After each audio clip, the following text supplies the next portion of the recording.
guys, and welcome back to my channel. If you're new here, my name is Amy. I am a mum of 2 boys and really happen to love books.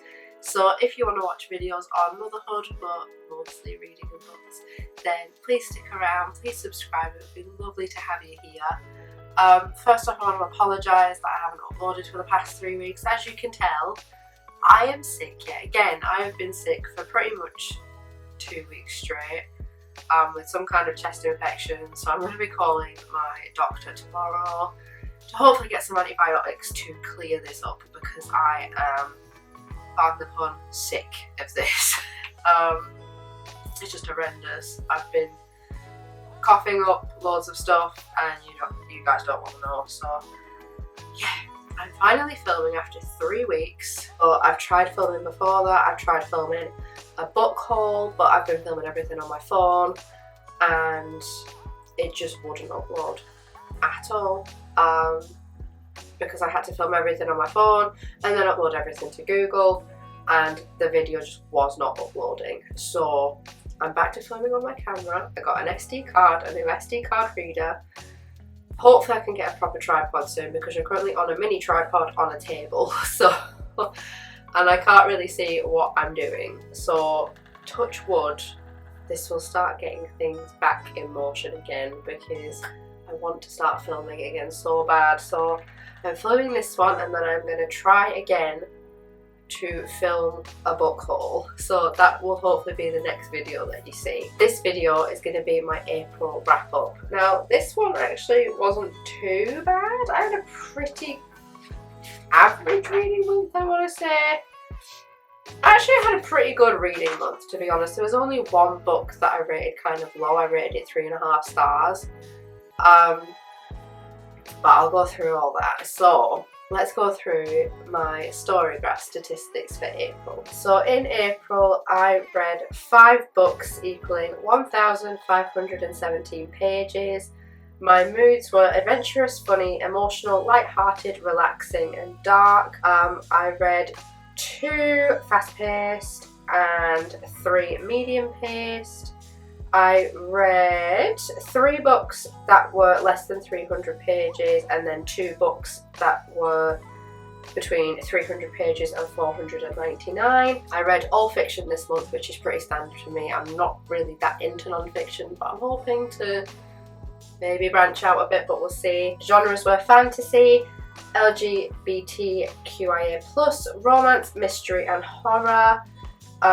Format, I had 3 digital, because they were e-arcs, and then 2 print books, and my average rating was 4.3 stars, which isn't that bad. That's actually pretty good. Not my best reading month, but still pretty good. I did quite enjoy most of the books I read this month, and there is one that I actually enjoyed so much that I want a hardback copy of it. It was an e-arc that I received through NetGalley, and I loved it so much that I'm going to get a paperback copy of it, or a hardback, because I am a hardback girly through and through. So without further ado, let's jump right into what I read in April. So the first book that I read was an e-arc through NetGalley, and it was called Eye of the Ouroboros by Megan Bontrager. This is the one I rated 3.5 stars. So this was my first kind of delve into cosmic horror. I have never read a cosmic horror book. I mean, I guess you could kind of count Mercy, that I read a couple of months back, but I think I read that in March actually. Did I read that in March? No, that was February. I read Mercy in February, but that was a comic, that was a graphic novel. So I probably won't count that, but this is my first proper literary fiction delve into cosmic horror, and I wasn't a fan of it. It just got super confusing. Like, there were just moments where I was so lost, and I was like, what the hell is happening? But we follow Theodora, or Theo, and she lost her sister Flora many years before the book is set, because Flora went wandering off in the woods and she was never seen again.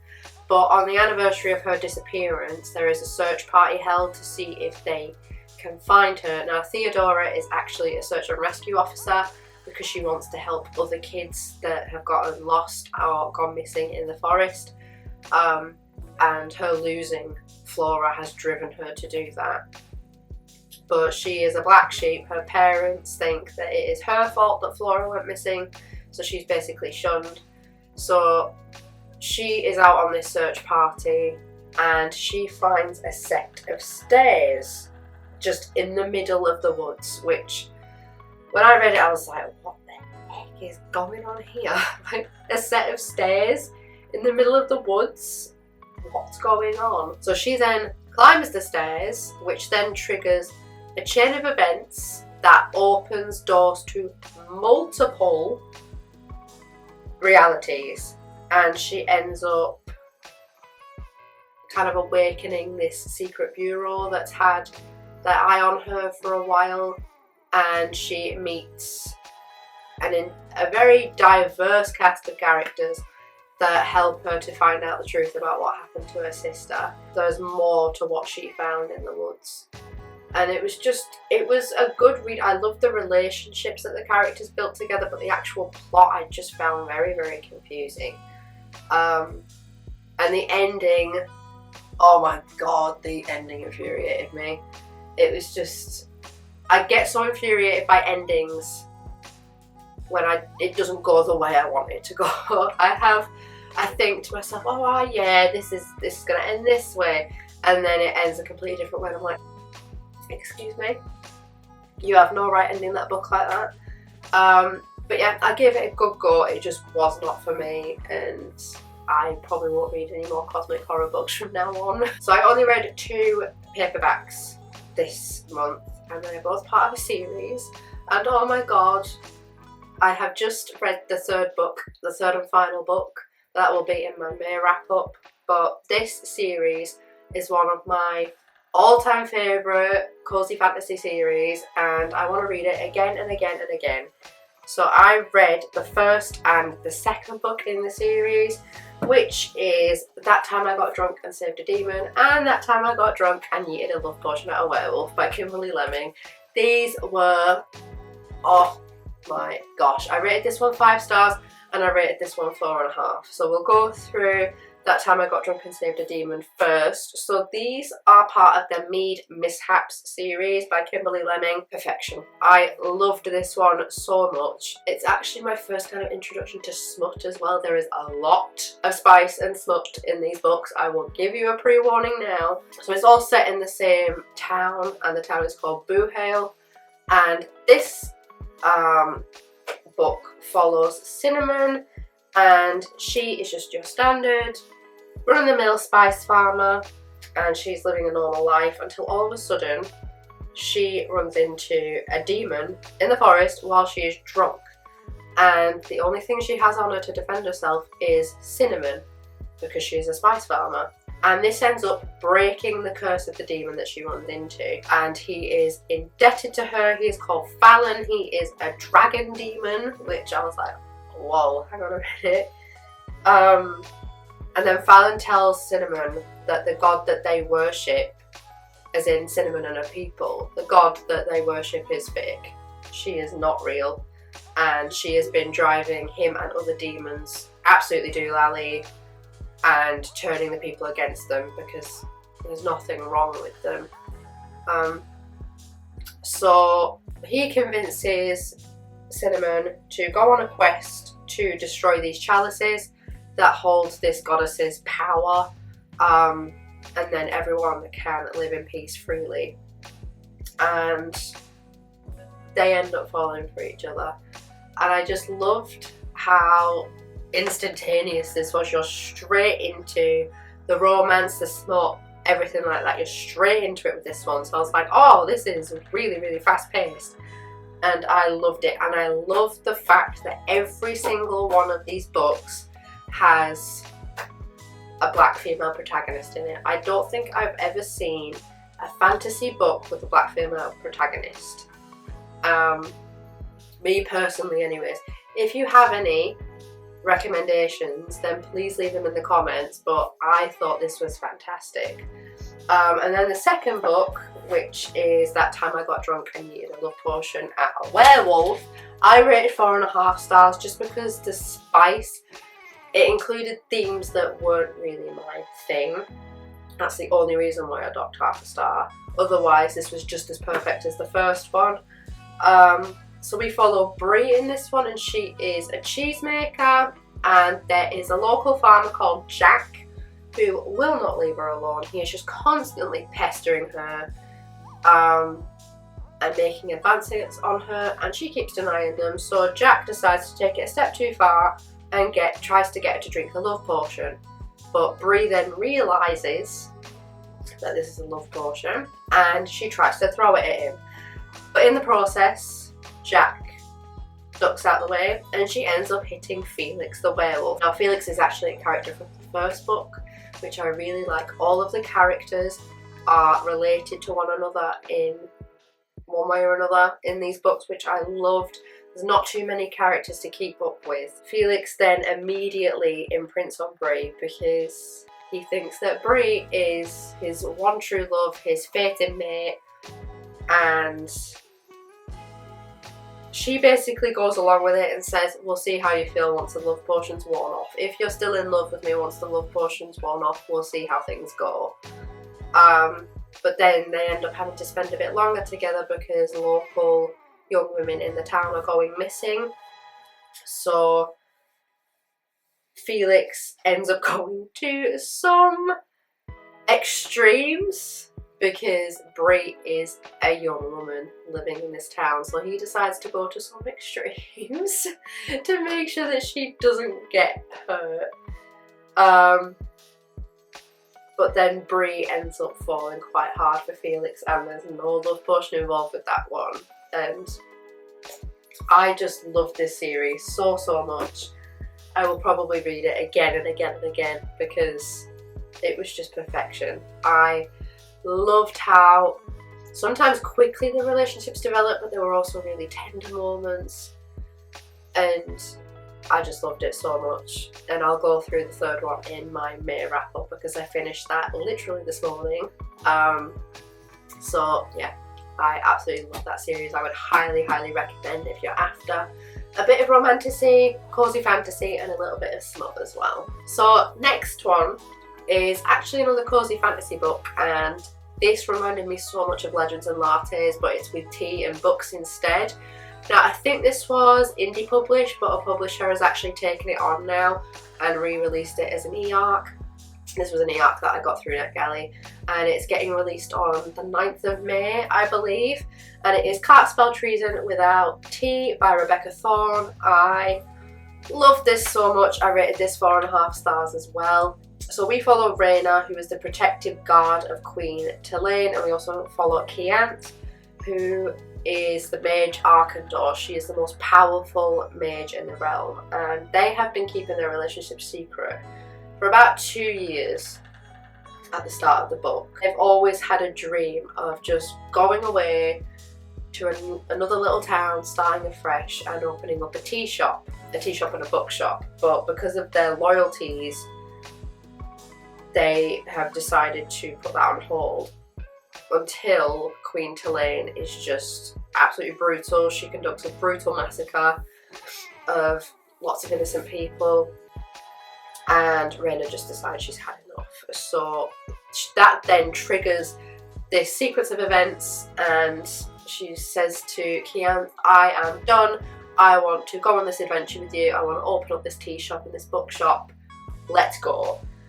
And it's all about them just making new relationships. Rhaena has to kind of hide her identity for a little bit because those who work for the Queen aren't very well liked. So she has to hide her identity a little bit. But they meet loads of new people.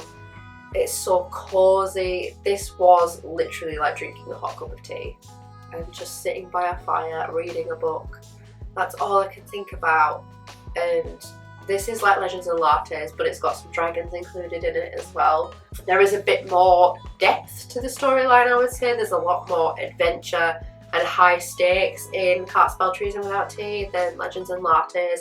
Legends and Lattes is just pure coziness to me, whereas this book has a bit more high stakes fantasy in it, and I know that there is a sequel coming out, A Pirate's Life for Tea.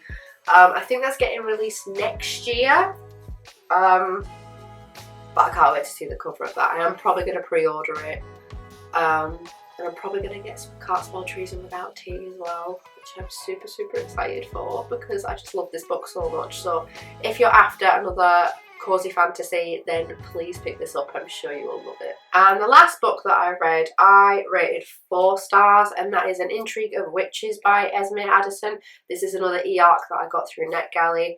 Now, I'm not going to lie, I was bored the first half of this book, but then the plot kicked in a lot more, and there was a lot more high stakes in this, and I was like, oh, what's going to happen now? So I kept reading and kept reading. This is a slow burn. It's a very, very slow burn. So we follow Sydney, who is a historian. She's one of the most famous historians in the country. And she gets suddenly and unexpectedly laid off. She gets furloughed from her job, and she decides to go back to her little hometown of Robbinsville, and it's very remote, but it's got a lot of history involved with black history, history of witches, and a lot of aristocratic families. And she receives a mysterious letter because she goes back to stay with her grandmother for a little bit, and she receives a mysterious letter basically saying, I will give you an immense amount of money if you will help me find this mysterious artifact. And Sydney's got nothing to lose. She's lost her job, so she decides to go down this little rabbit hole to find out what this artifact of Robbinsville is. And Sydney actually ends up having much more mystery about her than meets the eye, and you find that out further on through the book. The reason why I got so bored was because there was so much packed in. Like, there was a lot of historical references. I'm so sorry if you can hear my little boy banging on the floor. There was too much history crammed into this for me. There was like mentions of virtual reality, the ancient Egyptians, an ancient bloodline of witches going back to this ancient Egyptian queen, how some Americans fled to Scotland after the witch trials. Some witches escaped from America and then emigrated to Scotland, but the bloodline carried on, and there was a lot of different paths that this took, and I just kind of wish it stuck to one, maybe one or two, and it was so much packed in, and I did find myself getting a bit overwhelmed at times. I'm like, oh, hang on, how does this relate to that, and how does that relate to this? It got very, very overwhelming, and I kept having to look back through the page, and it's like, I don't really want to do this. I want to just be enjoying the book. But as it got to the end, I did find myself quite enjoying it, so I gave it 4 stars. Maybe I could have gone a little bit lower, but it's because it did pick up quite a lot, and I did end up really enjoying it by the end. So if you want something that has a lot of historical references, if you like books that are packed with historical references, then give this one a try. I know that this book is going to be part of a series. I may read the next one, but I'm not sure yet. So that's all the books that I read in April. I can't believe we are through the first quarter of the year already. That's just absolutely mind-boggling to me. But yeah, I really, really hope you guys have enjoyed this video. Please don't forget to subscribe if you haven't already, and I will see you in the next one. Bye!